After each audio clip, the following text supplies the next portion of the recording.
Bonjour à tous et bienvenue dans cette nouvelle vidéo. Aujourd'hui, on commence donc la première vidéo de la première étape de comment résoudre le Megaminx.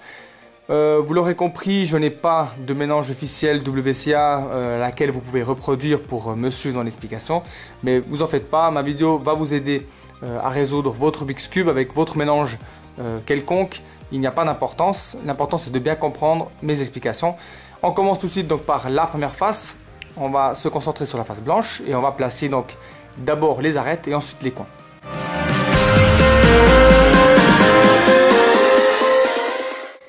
L'avantage avec le Megaminx, c'est qu'on a vraiment beaucoup de place de travail vu qu'encore le cube il est mélangé. Ça veut dire que les arêtes, je peux aller les prendre comme je veux, je ne dois pas trop me concentrer si je vais casser une arête ou un coin qui se trouve ailleurs. Alors je vais prendre le premier coin qui vient que je vois. Donc je vois ici que j'ai l'arête violette blanche. Donc je vais placer, je peux faire soit je place, vu que c'est ma première arête, je place mon blanc avec le centre blanc.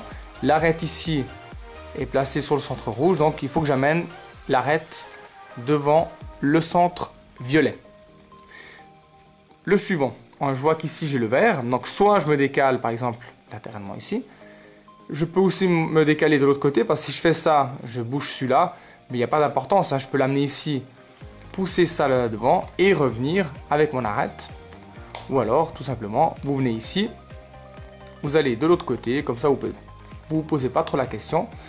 Voilà, et puis pardon, là comme ça vous placez là-dessus et vous tournez. Voilà, deuxième arête placée. Donc vous voyez c'est très intuitif, hein. Il n'y a pas trop d'algorithme. Là je vois que j'ai le jaune, je l'amène le plus proche possible. Alors le jaune doit venir ici, donc je vais l'amener par exemple de ce côté pour que je puisse l'amener devant son centre et l'amener. Soit alors, si vous êtes comme ça, moi ce que je fais c'est que je me décale, j'amène l'arête où il allait se placer là-dessus, comme ça je peux le ramener, et quand je replace mon centre, eh ben, mon arête se place de nouveau avec le centre jaune. On n'en a plus que deux, alors je vais chercher les deux autres. Alors j'envoie ici le bleu, j'amène celui-ci ici, je l'amène là. Alors si je l'amène ici, ce qui se passe c'est que je suis retourné faux. Alors soit je me place de nouveau avec l'arête ici qui est bonne et je m'abaisse et je ramène. Et puis pour le centre rouge, je suis ici, donc j'amène mon centre rouge là. Je vois que la face est ici, donc si je fais pivoter cette face, je vais me retrouver directement avec le centre rouge et il ne me reste plus qu'à l'amener. Donc voilà, il n'y a pas grand chose à dire hein, sur cette étape. Comme je l'ai dit, vous êtes vraiment très libre dans le mouvement, donc c'est très intuitif, à vous d'essayer.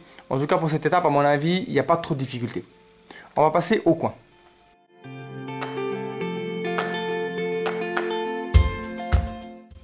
Alors pour les coins, rien de bien compliqué, on se concentre donc déjà sur un coin. Je vois ici que j'ai la bleue, rouge, blanche, que je dois les placer ici. Donc elle est là derrière, je dois l'amener là-dessus, là au-dessus. Donc je l'amène ici, hop, je l'amène là-dessus. Voilà.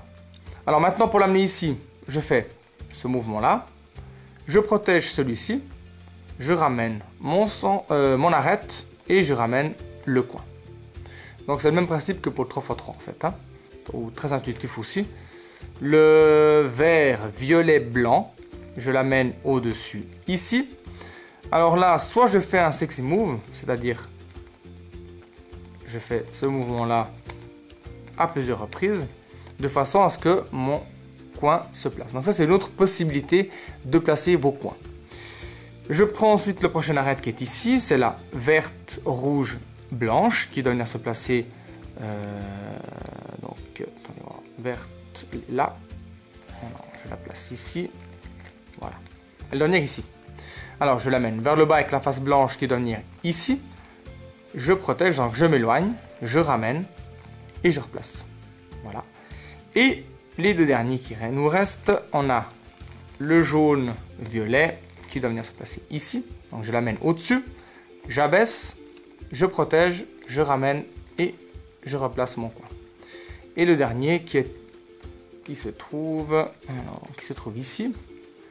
Alors hop, je viens me le placer ici, donc il est là, je l'amène là là-dessus. Voilà, même principe, j'amène en bas, je protège, je ramène et je replace. Voilà, donc on a terminé la première phase, donc de nouveau intuitif. Comme j'ai dit, beaucoup de possibilités de mouvement, à vous d'essayer. Introduire les coins et les arêtes, vous voyez, c'est très basique, c'est un petit peu comme pour le 3x3. Voilà, je ne peux pas donner d'autres explications beaucoup plus compliquées. Si vous cherchez du compliqué, ben, ce n'est pas dans cette étape qui est le cas. Ce sera beaucoup plus loin. Alors, ça c'est très intuitif, à vous de jouer pour cette étape. On va s'attaquer maintenant aux arêtes qui se trouvent ici, toujours pour cette étape.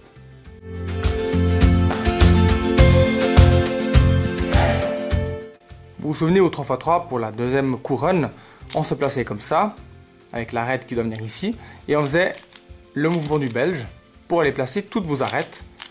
Voilà, j'essaie de le refaire vite fait pour vous donner une idée. Ça, je pense que normalement vous êtes censé être au clair. Et bien c'est exactement ce qu'on va faire en fait sur le Megaminx. C'est-à-dire on va aller placer ces arêtes avec cette méthode. Alors, ici on a le rouge-vert, donc je vais aller chercher mon arête rouge-verte qui est ici. Je me place avec le rouge, vu que la face que je peux amener est rouge. Donc je m'aligne avec le rouge, je me place comme ça, avec le rouge devant moi, l'arête au-dessus. Et je fais la même chose, donc je fais un U, R, U', R', et je vais l'insérer en faisant un mouvement U',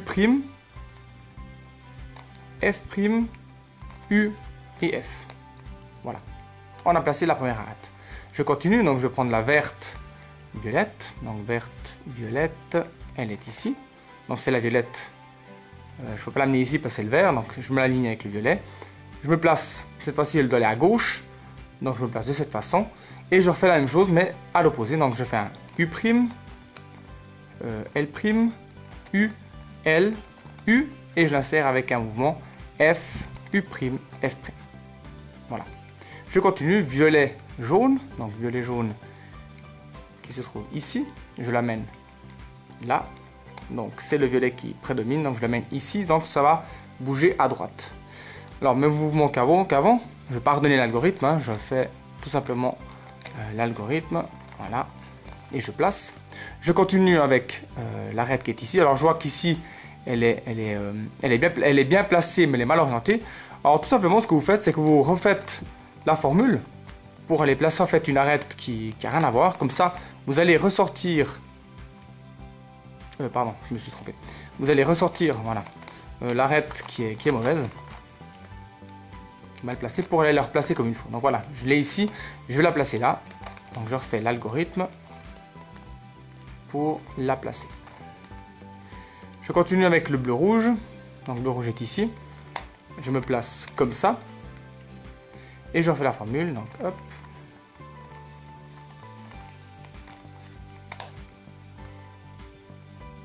Voilà.